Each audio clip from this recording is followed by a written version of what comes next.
Alright guys, so this is a review for the parabolas. So go ahead and take your notes out so that you can study. When it is time to take the quiz, the one that you guys missed on Friday, you will not be able to use these notes. So this is just a quick review on what's over there. So first thing is,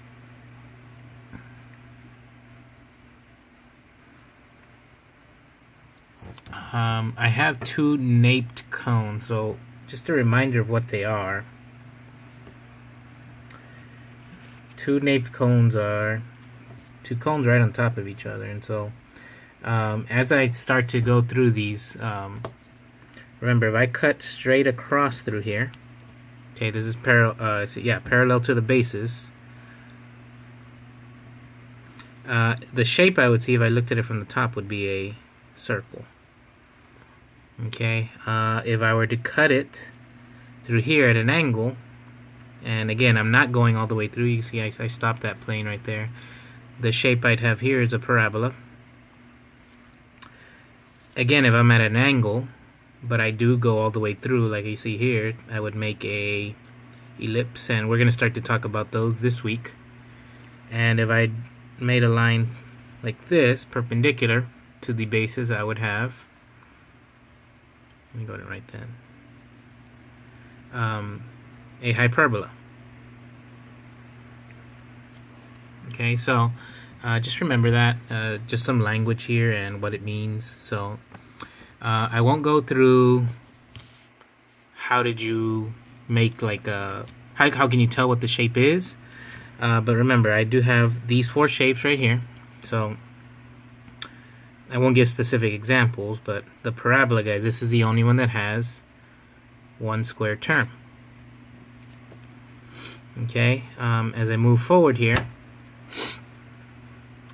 if I look at a hyperbola, this has it has two square terms, okay, but it also has different signs on those square terms. So one is positive and the other one is negative. Okay, the ellipse and the circle, very similar. So they'll have two square terms, and again, they'll both be positive. And so the ellipse, if the coefficient, so the number in front, or the denominator, if you have it written in standard form, are different, okay? And if they are the same,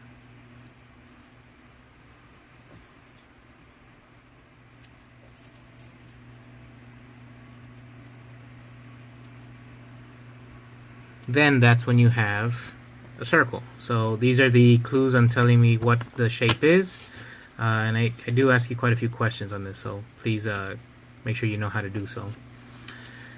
So to continue the review here, guys, remember, if I have a parabola, something like this, okay, the point right here, the very, very minimum or the maximum, this is what we call the vertex. And what's important about the vertex is we have the H and we have the K. Okay, over here we have the focus on the inside, and over here we would have the directrix. Okay, and remember, this can be written like this, either up and down, or we could write it to the side,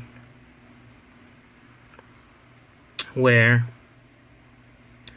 this is the vertex, so the very max or the min. Focus would be somewhere in here, and the directrix is over here. Okay, so two different ways we could see a parabola, and remember, this is my equation, and oh, excuse me. Let me go ahead and say the distance that I have from here to there, or from here to there. I know I didn't draw it very well, but this is the same distance. They are what we call equidistant. Okay, they're the same, and we call that value P.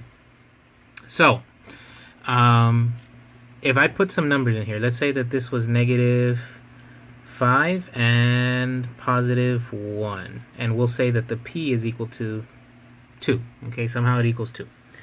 That means that this is also down here at 2. And that would mean that this right here, I moved in the y direction. This would be -5 and +3. And if I move 2 down from here, that puts this at, since I'm moving through the y-axis, this is y is equal to 2 down from +1 is -1. So that's what my directrix is at. So if I were to make an equation, remember you have the 2. Start the same way, x minus h, y minus k, and it's going to depend on the square. So this one, since it's moving up, the x would be squared, and I would have 4p over here. So just go ahead and let's finish this off. My x minus h, my h value is -5, so x minus -5 squared equals 4 times p, which I said is 2, y minus k, which is 1, so x plus 5 squared equals 8 times y minus 1. Okay, so, and for something over here, like we see here, remember we'd start off the same way, x minus h, y minus k, but since it's opening left and right, the y would be squared and the 4p would go over here.